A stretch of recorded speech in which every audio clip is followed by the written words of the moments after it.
Page number 180 حوالہ جات number 1 محمد ہوتک ابن داود حفظ خزانہ کابل بہمی وزارت داد و تالیف ریاست طبع دوئم 1339 ہجری شین پر 1960 سواد ریشو 60 نمبر 2 ہیوادمل زلمی سرمحقق دبنتو نصر التاس سوا کلا لاہور ملت پرنٹرز 1996 سواد ریشو 132 نمبر 3 سلمان ماکو تذکرۃ الاولیاء Peshawar professor Habibi research centre 2000 سواد ریشو 6 نمبر 4 ہیوادمل زلمی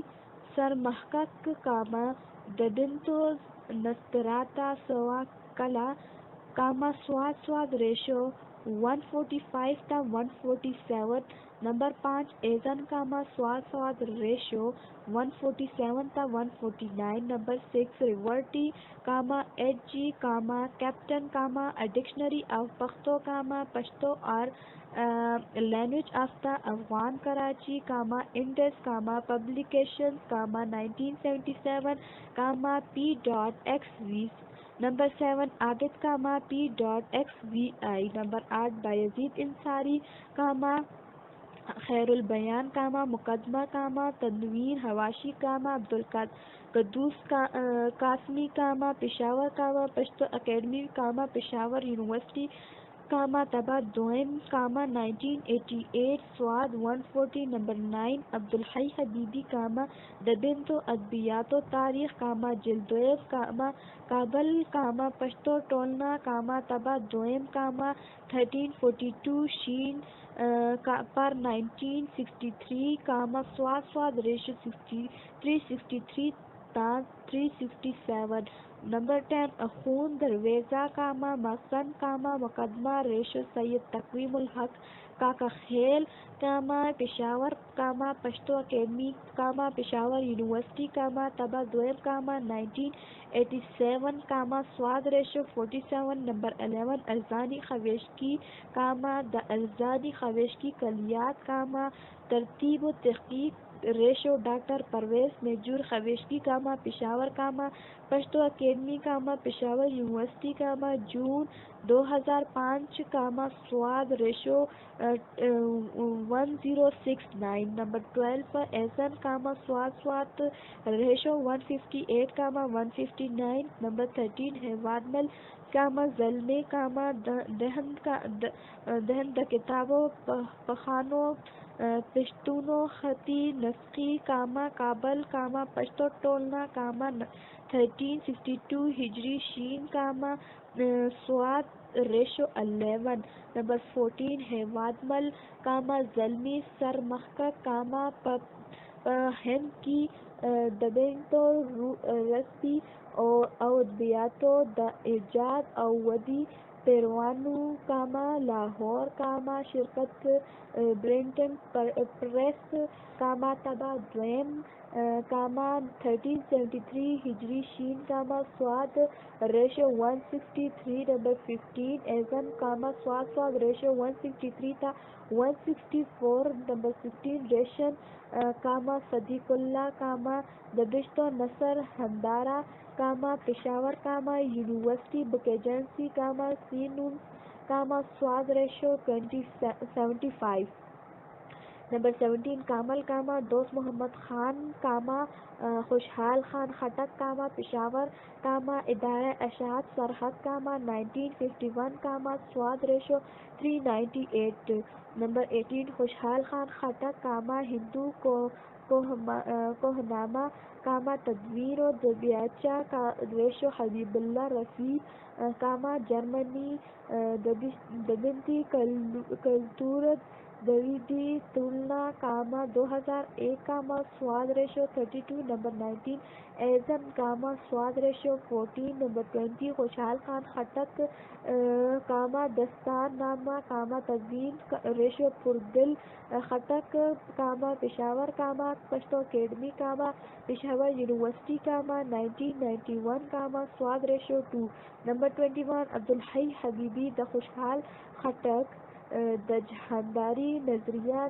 نن کیالی ابشتون کاما کابل پشتور ڈولنا کاما 1345 ہجری شید ریشو 12 نمبر 22 رشتیز کاما صدیق اللہ کاما دبنتو نصر ہندارا کاما سواد ratio 104 number 23 Khushal Khan Khattak comma دستان نامہ کاما سواد ریشو 12 نمبر 24 خوشحال خان خٹک کاما خوشحال کلیات کاما مقدمہ ریشو محمد صدیق روحی قابل کاما پشتو ٹولنا کاما 1359 ہجری شین کاما سواد ریشو 18 نمبر 25 عبدالقادر خان خٹک کاما گلدستہ Cama Peshawar comma Pashto academy comma Peshawar university Cama تبا دوئم کاما 1981 کاما سواد ریشو 79 نمبر 26 عبدالقادر خان خٹک کاما گلدستہ کاما سواد 93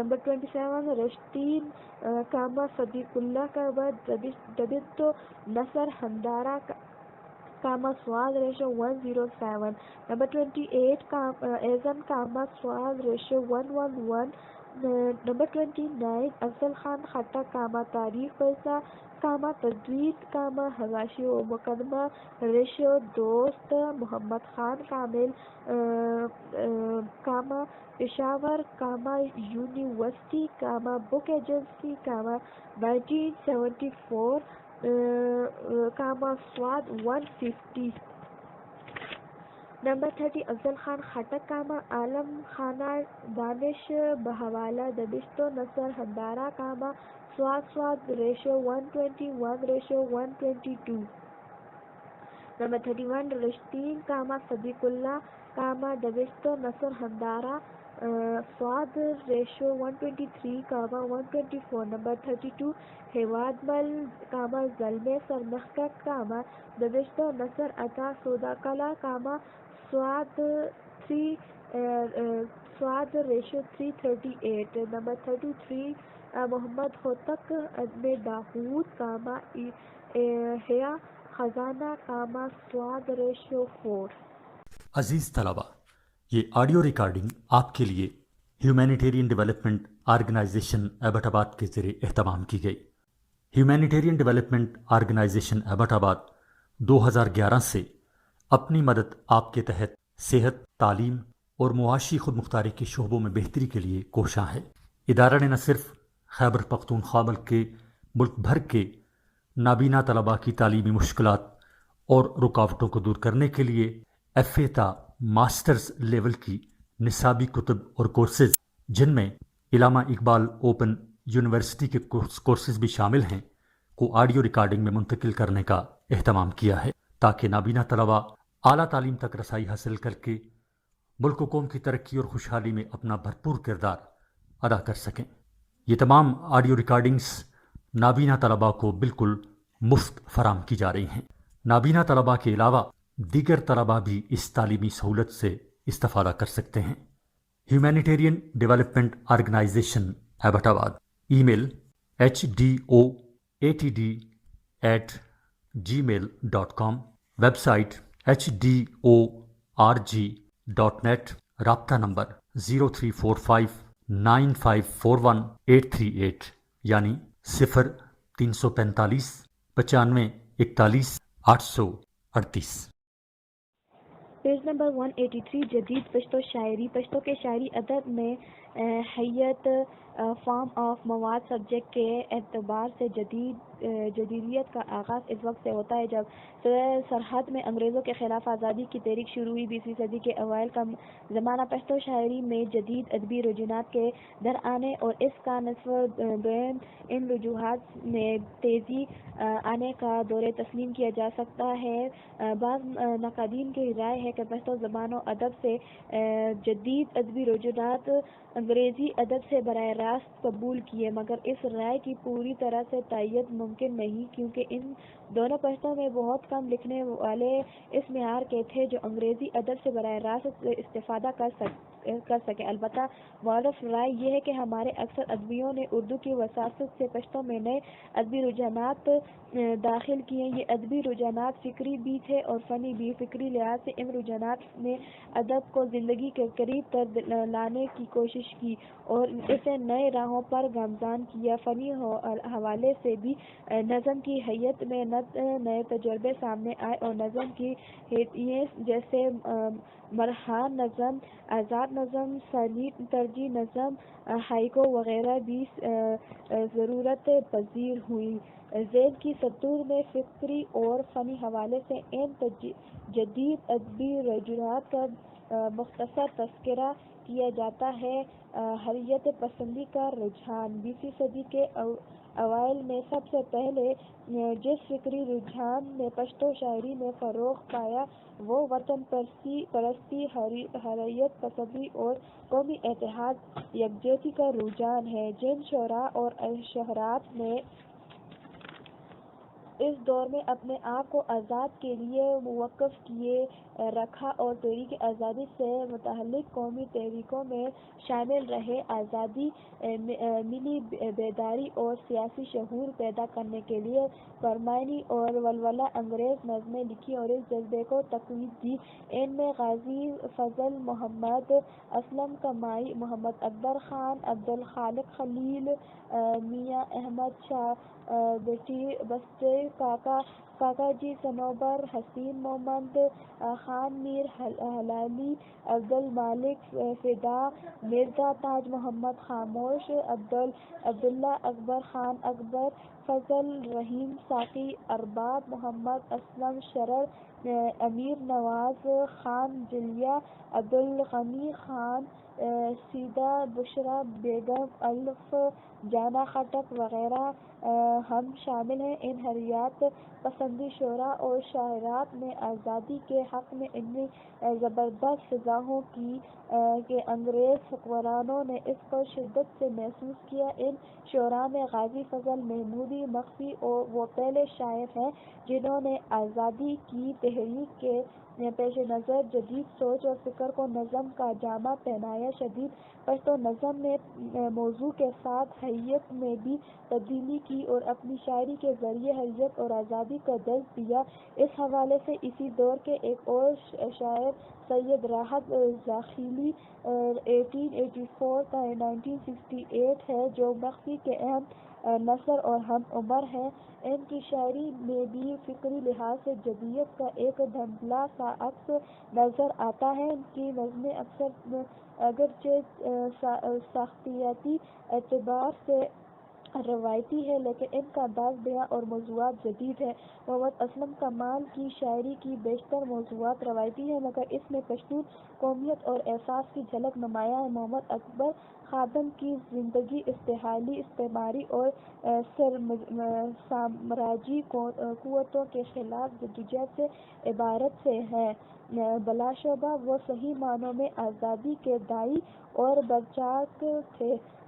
تحریک آزادی کے دوران میں وہ ایک توانا قومی شاعر کے طور پر ابھر کر سامنے آئے اور اپنے اشعار سے قومی بیداری کا بھی کام لیا۔ انہوں نے اپنے ان اشعار میں ہمیں آزادی کا پورا فلسفہ بتایا۔ ترجمہ معشوق تو گر یہ زیرداری سے مل ہی جاتا ہے مگر آزادی کے ساتھ دو چیزیں پیوست ہوتی ہیں، ایک دار اور دوسرا سن۔ دنیا میں آزاد ان لوگوں کا حق ہے جس کے پاس یہ دو چیزیں موجود ہیں، ہاتھ میں تلوار اور سر پر کفن۔ اور آخری شعر کا مطلب ہے عالم مزاح کے ایک لمحے کی آزادانہ زندگی غلامی کی طویل زندگی سے بہتر ہے۔ خادم کی طرح عبدالخالق خلیل بھی تحریک آزادی کے سرگرم کا رکن رہے ہیں۔ آزادی کے حق میں اور غلامی کے خلاف متعدد قومی نظمیں لکھی ہیں اور اپنے ہم عصروں میں منفرد منفرد اسلوب کی بنا پر اپنی جداگانہ شناخت کارروائی قائم کی اور احمد شاہ بیسٹر کا شمار انجم اصلاح الغفانہ کے بنیاد گزاروں میں ہوتا ہے۔ تحریک خلافت خدائی خدمت گار اور خاصگار تحریک کے قافلوں کے ساتھ بھی ہمسفر رہے ہیں۔ ان کے خلاف میں ملک و قوم کی خوشحالی اور ترقی کا جذبہ منظم دکھائی دیتا ہے۔ کاکا جی صنوبر حسین نے اپنے عہد کے پشتون شعراء کے ذہنی، فکری اور فنی تربیت میں نمایاں کردار ادا کیا۔ پشتو ادب میں ترقی پسندانہ افکار کے وردوَ میں ان کا نام اساسی حیثیت رکھتا ہے۔ انگریز سامراج کے خلاف ان کی سیاسی اور ادبی جدوجہد ہماری سیاسی اور ادبی تاریخ کا درخشندہ باب ہے۔ عبدالمالک فدا نے اپنی دلوالا انگریز قومی شاعری میں صبح آزادی کی جو نوید سنائی تھی، انہوں نے اپنی زندگی ہی میں اس کا آفتاب طلوع ہوتے ہوئے دیکھا۔ آزادی کی جدوجہد میں مرزا تاج محمد خاموش کی تنزیہ اشعار بھی خاصے کارگر ثابت ہوئے۔ عبدالاکبر خان اکبر آزادی کے ایک جہد مسلسل کا نام ہے۔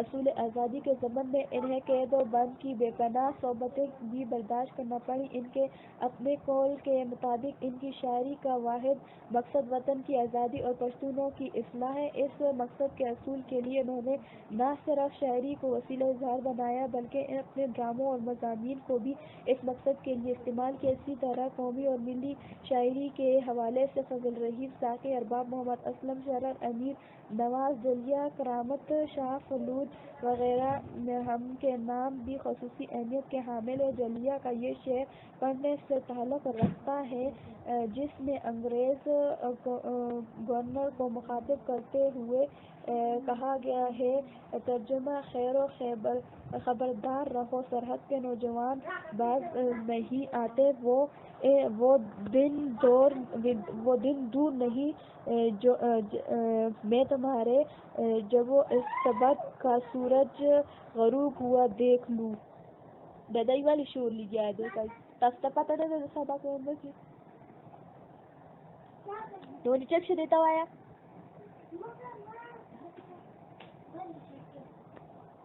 اس زمن میں غنی خان کی یہ اشعار بھی پڑھنے سے متعلق رکھتے ہیں، ترجمہ اگر میری قبر پر مرقد کے پتھر نصیب ہوئے اور میں غلامی کی موت مر گیا تو تم آ کر میرے سنگ مزار پر ٹھوک دینا۔ اگر میں وطن کی خاطر اپنے خون میں نہ نہاؤں تو میری لاش کے غسل سے خانہ خدا کے کناروں کو گندا نہ کرنا۔ جب تک میں دشمن کی فوج کے ہاتھوں ٹکڑے ٹکڑے نہ ہو جاؤں، اے میری ماں تم کس منہ سے میری موت پر ماتم کرو گی۔ اس دور میں ان شعراء کے شانہ بشانہ دو شاعرات سید بشریٰ بیگم اور الف جانہ خٹک کی توانہ ازاروں کی گونج بھی سنائی دیتی ہے جو جذبہ حیرت کو طاقت اور توانائی عطا کرتی ہے۔ ان دونوں کی شاعری نے آزادی کی جنگ میں جوانوں کو مزید ثابت قدمی عطا کی۔ یہاں پر الف جانہ خٹک کے صرف ایک شعر پر اکتفا کرتے ہیں،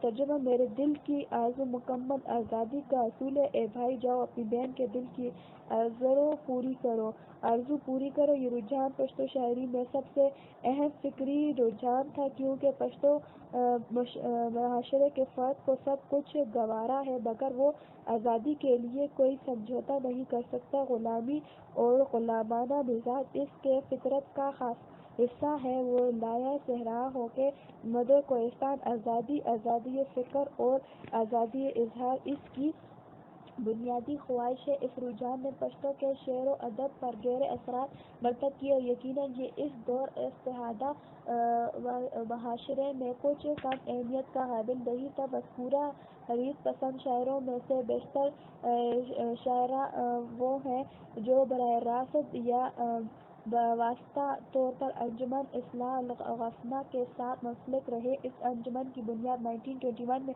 خان عبدالغفار خان، عروس بادشاہ بادشاہ خان نے اپنے دیگر ساتھیوں کی معیت میں رکھی۔ یہ ایک اصلاحی انجمن تھی جس کا بنیادی مقصد پشتون معاشرے کی اصلاح اور پشتونوں کے بچوں کو زیر تعلیم سے آراستہ کرنا ہے۔ چنانچہ اس مقصد کے حصول کے لیے جگہ جگہ آزاد اسکولوں کا قیام عمل میں لایا گیا۔ ان آزاد اسکولوں کے سالانہ جلسے باقاعدہ کے ساتھ منعقد کیے جاتے تھے۔ پشتوں کی طرح معاشرے ان سالانہ جلسوں کا لازمی جزو تھے اور بعض مواقع پر شعراء کی حوصلہ افزائی کے لیے انہیں خصوصی انعامات سے بھی نوازا جاتا تھا۔ یہی وہ پلیٹ فارم تھا جو ان کے حریت پسند شعراء کو میسر آیا تھا اور یہیں سے وہ اپنی شاعریوں کے ذریعے پشتونوں کو آزادی کا درس دیتے تھے۔ بعد ازاں خدائی خدمتگار ان کے نام سے ان کا ایک رضا قائم کیا گیا اور رفتہ رفتہ انجمن اصلاح الغفانہ اس میں ضم ہو گئی۔ خدائی خدمت گار تحریک کے حوالے سے سلیم راز نے لکھا ہے کہ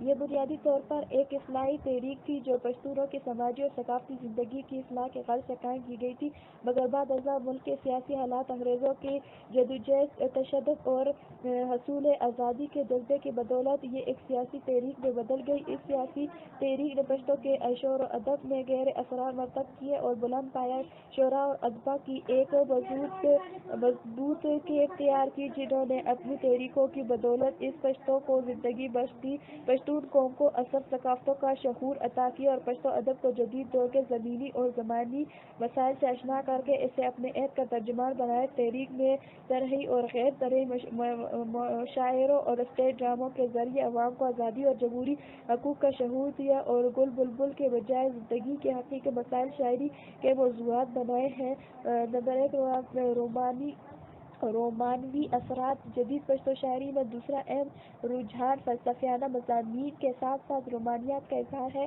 رومانیات کی تحریک جس طرح انقلاب فرانس کے بعد برطانیہ میں شروع ہوئی اور پاک و ہند میں اردو شعراء نے انگریزی سے براہ راست اس کا اثر مقبول کیا، اسی طرح پشتوں میں اس کا حلقہ اثر بڑھانے میں اسلامیہ کالج پشاور کا کردار نمایاں رہا ہے۔ ان اثرات کی بدولت پشتو شاعری کلاسیکی دور سے رومانیت کی دور میں داخل ہوئی۔ اگر کلاسیکی پشتو شاعری کا جائزہ لیا جائے تو روشنی شاعرہ کے علاوہ خوشحال خان خٹک، حمید بابا وغیرہ ہم کی شاعری میں رومانیت کے عناصر بکھرائے ہوئے نظر آتے ہیں۔ دور جدید میں حمزہ شنواری اگرچہ مجموعی لحاظ سے کلاسیکی شاعر ہے لیکن رومانوی شاعر کا ایک جز فطرت نگاری ان کی شاعری کا نمایاں اور مضبوط حوالہ ہے۔ انہوں نے اپنی نظموں میں مضامین کی حد تک اپنے انداز میں رومانویت کو جگہ دی۔ ان کی شاہکار نظم جھونپڑی خالص رومانی نظم ہے۔ اجمل خٹک اگرچہ ترقی پسند شاعر تھے لیکن ان کی شاعری کے مضامین محموم رومانوی افکار کے آئینہ دار ہوتے ہیں۔ پشتوں کے رومانوی شاعراء میں غنی خان کو یہ اہمیت حاصل ہے کہ ان کی شاعری رومانیت کے تمام عناصر سے معمور ہے۔ ان کی نظموں کی حیت میں بھی نئی ہے اور مضامین بھی محمومیت کے اعتبار سے رومانوی ہے۔ علاوہ ازیں اشرف مفتون بھی پشتو شاعری میں رومانویت کے توانا آواز ہیں۔ ناقدین کے نزدیک پشتو ادب میں رومانوی تحریک کا دور عروج 20ویں صدی کے رباع چہارم تک نمایاں نظر آتا ہے۔ حیت کے لحاظ سے اس دور کی نظمیں قدیم و جدید کا ایک حسین اندراج ہے۔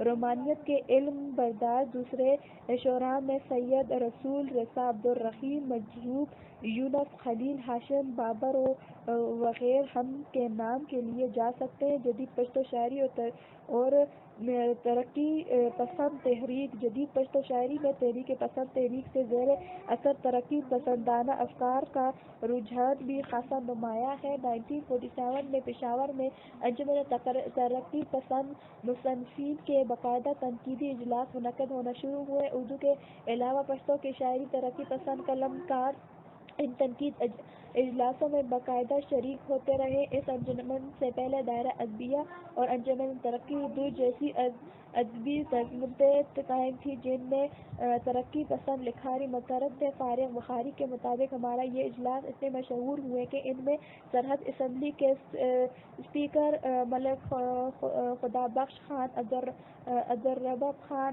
نشتر، سرحد کے وزیر اعلیٰ عبدالقیوم خان بھی کبھی کبھی شرکت کے لیے آ جاتے تھے اور بالتاخیر کی بڑی بڑی بڑی مشہور ادبی اور سیاسی شخصیتوں فیض احمد فیض، مولانا حسرت موہانی، عبدالحمید عدم، چراغ حسن، حضرت تعلق چند محروم، سعادت حسن منٹو، مولانا تاج النیر آبادی نے ان نشستوں کی صدارت کی۔ نمبر 2، احمد ندیم قاسمی اس زمانے میں ریڈیو پاکستان پشاور سے منسلک تھے، وہ بھی ان اجلاسوں میں شرکت فرما رہے تھے۔ رفتہ رفتہ ان میں اجلاسوں کا دائرہ صوبہ سرحد کے دیگر اضلاع تک پھیلا اور وہاں بھی اس انجمن کے باقاعدہ ذیلی شاخیں قائم ہوئی۔ سلیم راز کے مطابق برصغیر جنوبی ایشیا کی آزادی کے ایک بڑے رہنما کاکا جی صنوبر حسین محمد انجمن ترقی پسند مصنفین کے صوبائی صدر تھے اور پشتو کے تمام معروف اور ترقی پسند شاعر و ادیب ان کے ساتھ مل کر ترقی پسند ادبی تحریک کے ذریعے ظلم، جبر، استحصال، عبریت، سامراجیت، جہالت، توحد پرستی اور غربت کے خلاف عوام میں شعور پیدا کر رہے تھے اور انہیں اپنے حقوق کا احساس دلا رہے تھے۔ 3، اس تحریک نے پشتو کے جدید ادب کو خاصا متاثر کیا اور پشتو کے ترقی پسند شعراء اور ادبا نے سماجی شعور، سماجی ناانصافی اور جلدیاتی بادیت جیسی اصلاحات پشتو ادب میں داخل کی۔ اس تحریک نے پشتو ادب کو زندگی کے شانہ بشانہ چلنے، زندگی کے نشیب و فرزار کو ادب کے ذریعے بیان کرنے کا اظہار خیال پر پابندی کو نہ منانے کی جو مثال قائم کی۔ اس کا برعکس بھرپور اس تحریک سے وابستہ پشتون شعراء کی شاعری میں نمایاں ہے۔ صنوبر حسین، کاکا جی اجمل خٹک اور افضل بخش براہ راست اس تحریک سے منسلک تھے۔ بعد میں سلیم راز بھی وابستہ ہو گئے۔ اس تحریک سے وابستگی کے حوالے سے اجمل خٹک یوں بیان کرتے ہیں: جن دنوں دہلی میں انجمن ترقی پسند مصنفین کی دھوم مچی ہوئی تھی، فارغ بخاری اور رضا ہمدانی کی معیت میں میرا ان سے رابطہ قائم ہوا۔ وہاں سے مجھے باقاعدہ لٹریچر بھیجا جانے لگا جس کے مطالعے سے بھی میری شاعری معاشرے کے تضادات اور محروم طبقات کے مظلومیت کی جانب متوجہ ہوئی۔ میری پشتو کی روایتی شاعری اور پشتو کی قومی آزادی کی شاعری میں ترقی پسندانہ رجحانات شامل کرنا پڑے۔ میں ریڈیو کی ملازمت کے دوران بھی فارغ بخاری، رضا ہمدانی اور خاطر غزنوی کی دعوت پر انجمن ترقی پسند مصنفین کے اجلاسوں میں شرکت کرتا تھا۔ نمبر 4، الوا ازیں، جن شعراء نے بالواسطہ طور پر اس تحریک کے اثرات قبول کیے، ان میں قلندر مومند، حمیش خلیل، ایوب صابر، ولی محمد طوفان اور مراد شنواری، رب نواز مائل وغیرہ ہمسر فہرست ہیں۔ انجمن کی سرگرمیوں پر پابندی لگنے کے بعد پشتون اہل قلم نے 19ویں ادبی جرگہ قیام 1951 کے نام سے ایک ادبی تنظیم قائم کی جس میں دوسرے لکھاریوں کے ساتھ ترقی پسند لکھاری بھی شانہ بشانہ شامل تھے۔ اس دور کے ادبی رجحانات کی بابت ایوب صابر یوں رقم دراز ہیں: یہ وہ دن تھے کہ آزادی سے پہلے کے اثرات مٹتے جا رہے تھے اور پشتو ادب میں نئی آوازیں جنم لینے اور گونجنے لگی تھیں۔ پشتو ادب میں پہلے جب وطن کا جذبہ تو موجود تھا مگر حسب انسان کا جذبہ اس شدت سے موجود نہیں تھا جس شدت سے ایک افضل انسانی معاشرہ میں موجود ہونا چاہیے۔ اگر موجود تھا تو خوشحال خان خٹک، رحمان بابا اور ایسے ہی چند دیگر بزرگوں کے افکار تک محدود تھا۔ اس جذبے کو تقویت پہنچانے کا سہرا بھی 19ویں ادبی جرگہ سے سیر ہی سکتا ہے۔ اس تجربے کی بدولت پشتو شعراء ویتنام، الجزائر، کوریا، لاطینی امریکہ، فلسطین وغیرہ کے مسائل کو بھی موضوع سخن بنانے لگے۔ یہ پشتو ادب میں جدید ترین اور ترقی پسندانہ رجحان تھا اور اس کو پھیلانے میں اس پوت کے شعراء پیش تھے جو سمندر امیر، حمزہ خان شنواری، سید رسول رسا اور فضل حق شیدا وغیرہ کے بعد منظر عام پر آئے۔ ترقی پسندانہ افکاروں کی ایک جھلک اجمل خٹک کے ان اشعار میں دیکھیے: سیرتوں کا حسن لے کر آئے کچھ دنیا میں لوگ، کچھ جلوہ میں لے کر اپنی جنتیں پیدا ہوئے، آؤ ان کچلے ہوئے لوگوں کو جنت بخشتے، لے کے قسمت میں اپنی دوزخیں پیدا ہوئے۔ اردو ترجمہ خاطر غزنوی۔ جدید پشتو شاعری کے چند اہم تر فکری رجحانات کے مختصر تذکرے کے بعد اب جدید شاعری اصناف پر ایک طائرانہ نظر ڈالتے ہیں۔ جدید پشتو غزل کی روایت 8ویں صدی ہجری میں شروع ہوئی اور اکبر زمیندار اور نے اس کی داغ ڈیل ڈالی۔ روشنیہ مکتب فکر سے وابستہ شاعران نے اسے روحانی اور صوفیانہ افکار عطا کیا۔ خوشحال خان خٹک اور رحمان بابا نے اسے نئے نئے ذائقوں اور رویوں سے آشنا کیا اور درجہ کمال تک پہنچایا۔ عبدالحمید محمد کامگار خٹک، کاظم خان شیدا، علی خان وغیرہ ہم نے اس میں نازک خیالی اور معنی آفرینی پیدا کی۔ 20ویں صدی میں حمزہ شینواری نے اس میں روایتی موضوعات نئے رنگ و انداز میں پیش کیے اور اس میں جدت و تنازع پیدا کیا۔ ان کی غزلوں میں پشتون ثقافت کے خدوخال اجاگر کرنے کے علاوہ وحدت الوجود کا فلسفہ بڑی شدت سے بیان کیا گیا ہے۔ امیر حمزہ شینواری کے بعد پشتو غزل کو منتخب شعراء نے انفرادی طور پر جدت و تنازع سے ہمکنار کیا اور روانی تحریک، ترقی پسند تحریک اور دوسری تحریکوں نے بھی اسے اپنے اپنے انداز میں متاثر کیا۔ جدید دور کے بہتر غزلیں رومان اور حقیقت کا بہترین امتزاج ہے، لیکن پشتو کی جدید غزل زیادہ تر امیر حمزہ شینواری کی جدت فکر اور تکنیکی تنوع کی مرہون منت ہے۔ 20ویں صدی کے اکثر شعراء نے ان کا اثر قبول کیا، لیکن اس کے ساتھ ساتھ بالکل منفرد اسلوب میں غزل کہنے والوں کی بھی کمی نہیں۔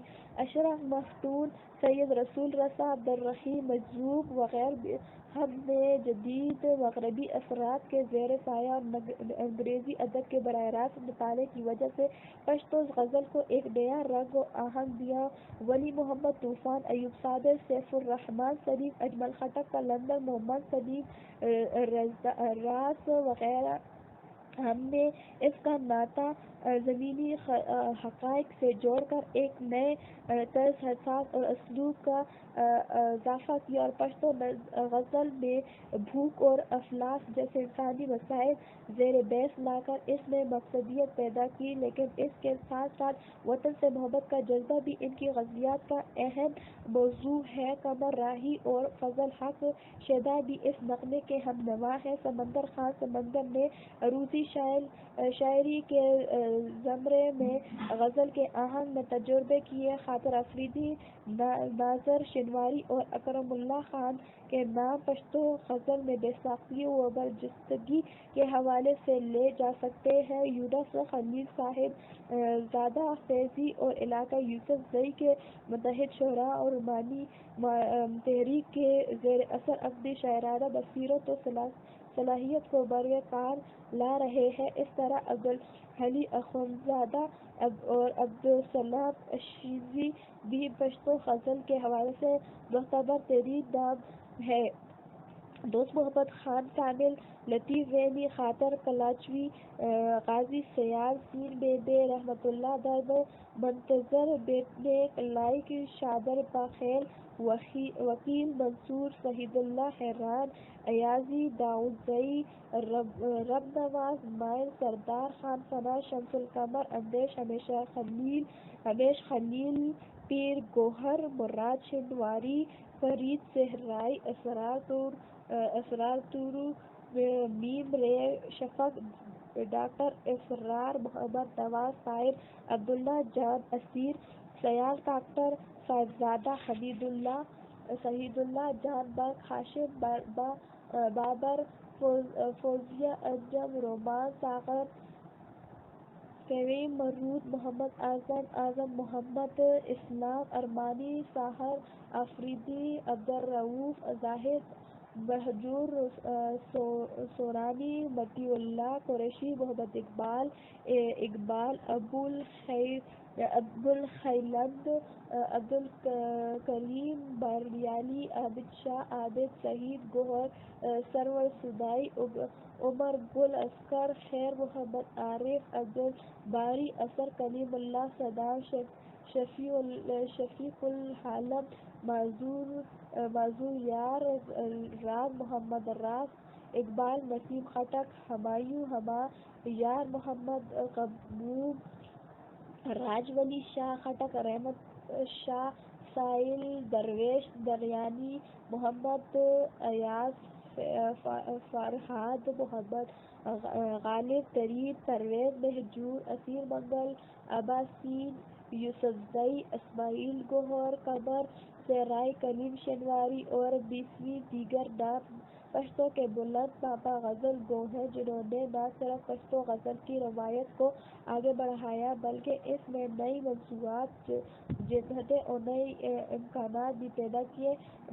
مشاق مجروح، محمد ضمیر، افضل فیض، الوہاب فیض، افضل شوق، مصطفیٰ کمال، اقبال حسین، افکار ہمایوں، ہمدرد، اظہار اللہ اظہار، روخان یوسفزئی، عرفان خٹک، سیدہ گل، ریاض تسنیم، نسیم اچکزئی، مجید قادری، خلیل باور، عصمت درزانی، عبدالرؤوف رفیقی، علمی کمیل، قزلباش، فیصل محمد، شہزاد،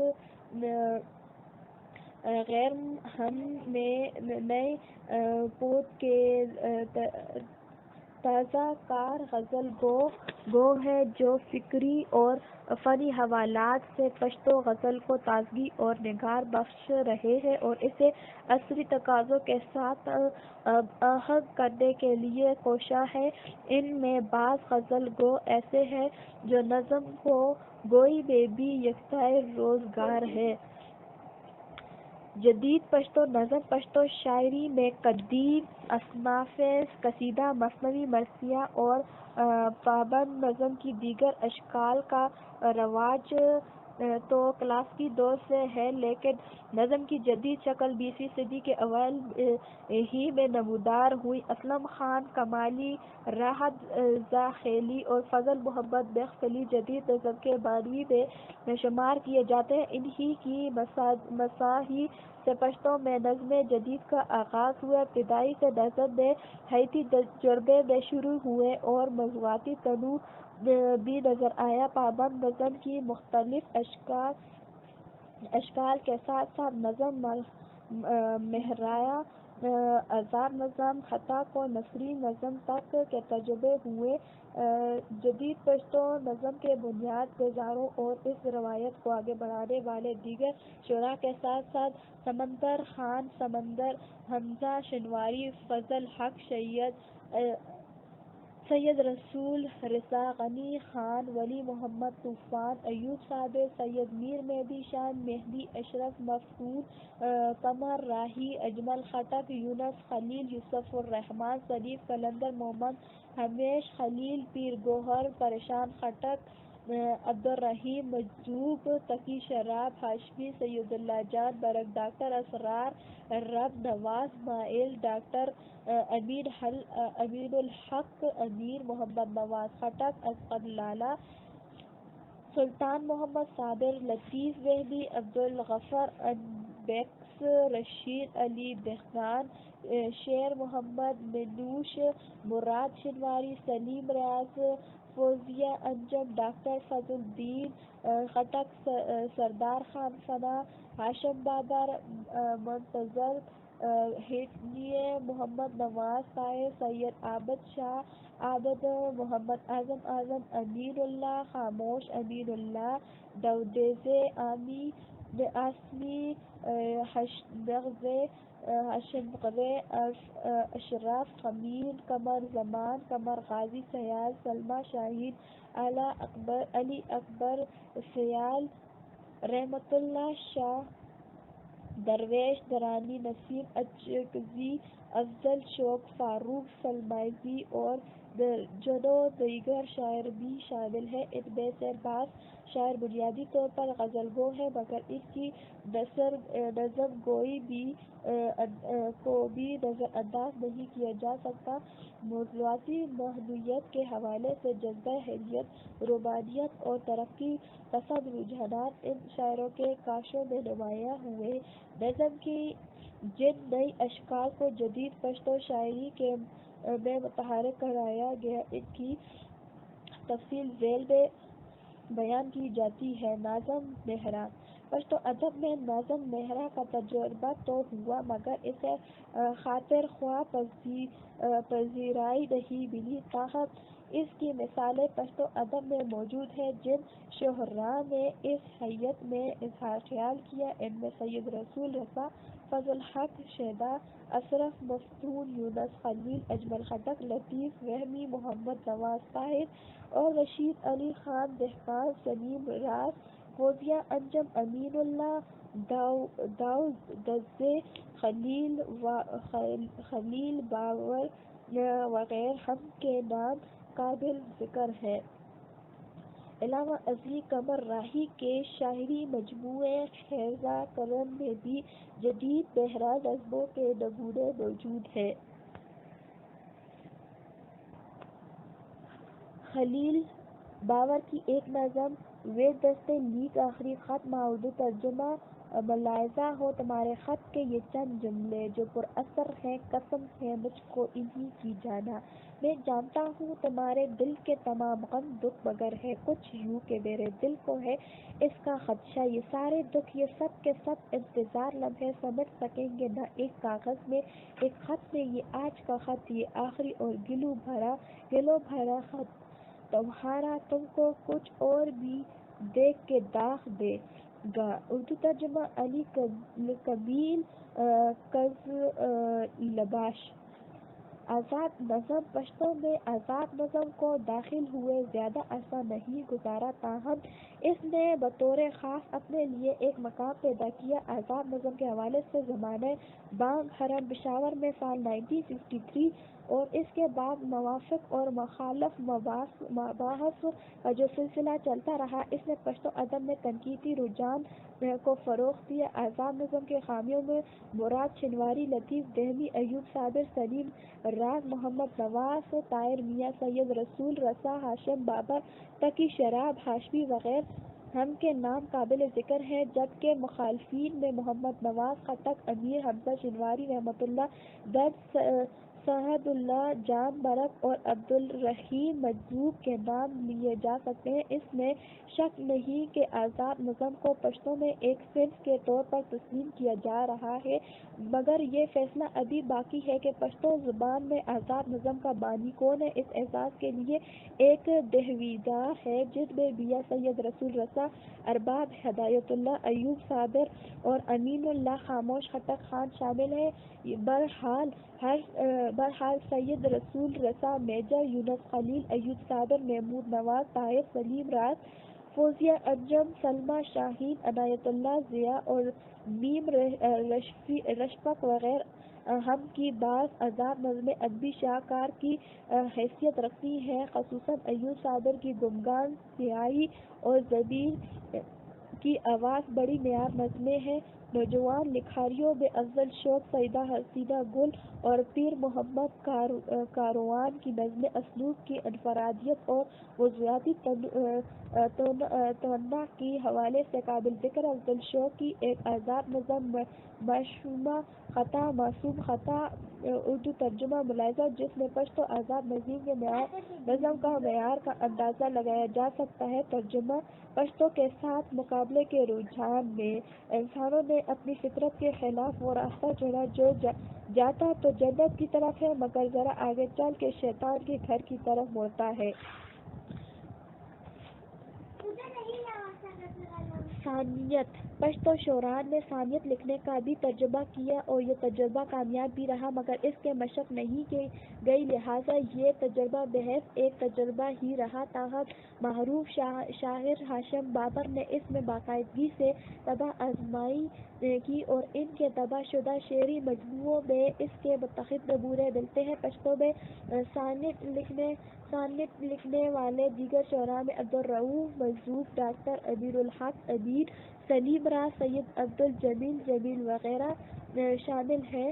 ہائیکو جو ایک جاپانی صنف ہے، اردو کے راستے میں پشتو میں درائی اور شہراء نے اسے جدید پشتو شاعری کی ایک مقبول صنف بنا دیا۔ اس ضمن میں متعدد شعراء کے ہائیکو مجموعے زیر طبع سے آراستہ ہوئے ہیں، جن میں اسماعیل گوہر کا مسکراہٹ، پروفیسر محمد نواز طاہر کا خوبانہ خبل کلی کبھی خواب اپنے پاؤں میں، پروفیسر اظہار اللہ اظہار کا راتا خور نوا میرے کانوں میں چوڑیاں بجا رہی ہے، اور ناہید ظہر کا خیلو ہو اپنے خوابوں کی تعبیر ڈھونڈتے ہوئے شامل ہے۔ بس کا 1988 میں منظر عام پر آیا، جو پشتو میں ہائیکو کا اولین مجموعہ ہے۔ رب نواز، مائل، قاسم محمود، رومان ساغر، غازی سیال، عمر گل، اصغر مقدس خان، معصوم، کیسر آفریدی، فیض الوہاب، فیض ریاض، تسنیم نور اسلام سنگر، سلطان فریدی، بسم بلگرامی، عارف تبسم علی، کمیل کز لباش وغیرہ سب پشتو میں ہائیکو نگاری کے حوالے سے اہم تر نام ہیں۔ بالخصوص رب نواز، مائل اور قاسم محمود باقاعدہ طور پر اس جانب سے متوجہ ہوئے۔ قاسم محمود کے ہائیکو نگاری کے حوالے سے عبدالرحیم منظوم نے لکھا ہے کہ قاسم محمود پشتو کے اولین لکھار ہیں جنہوں نے ہائیکو کو خاص جاپانی وزن و آہنگ میں لکھا ہے، اور اس میں اپنا مذہبی، معاشرتی اور سماجی ماحول پیش کیا ہے۔ ہائیکو جاپانی بحر میں لکھنا کوئی آسان کام نہیں، تاہم قاسم محمود نے اپنے ہر ہائیکو میں اپنے ماضی اور ضمیر کا اظہار وضاحت کے ساتھ کیا ہے۔ ظفر خان ظفر نے مزاحیہ ہائیکو نگاری کے حوالے سے خصوصی نام کمایا۔ پشتو ہائیکو کے دو نمونے اردو ترجمہ ملاحظہ ہو۔ ترجمہ آسودہ پشتو ہی کھیل کود میں حصہ لیتے ہیں۔ میرے بچے، تمہارے ذمے تو بہت سی ذمہ داریاں پڑی ہیں، آؤ کہ کھیت میں جا کر ہل چلنے کے لیے بیل تیار کریں۔ ترجمہ دیکھیے بے چارگی کا معاوضہ، آئینہ گم سم تھا، میں بھی کھو گیا، کچھ تو دل کا بوجھ ہلکا ہو گیا۔